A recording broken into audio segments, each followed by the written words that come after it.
In my classroom, I'm a big believer in student-centered learning, and that's why I use literature groups, reading circles, as in Harvey Daniels, reading circles and literature groups, but also in using the writing process. So I'm not the ultimate audience for my students. It's their peers and the world is the audience. So the writing process is one that was reinforced through the writing project at UCLA and the writing project in the Bay Area, both of which I attended. And when it has definite steps that are very student-centered. The first step, of course, in everything we do in education is to set up the expectations right up front. So students know what you're expecting. It's not a big mystery they have to find out for themselves as they go through the class, but they know. So I explain the standards, the parts of each standard in California, the English language arts standards, that are our goals for this, as well as rubrics and the product they're going to use to show me that they've mastered those standards. So the standards are definitely our focus. The second step in our writing process is reading. So I want them to read multiple models.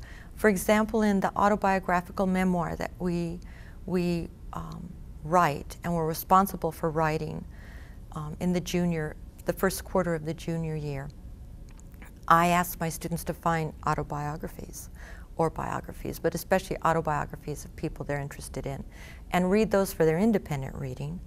And then in class, we read multiple essays so that they have all of that structure, all of those techniques that are valuable and make autobiographies so rich inside them and inside their brains. Then the next step in the process is to take the literature that we've read and jump back into it.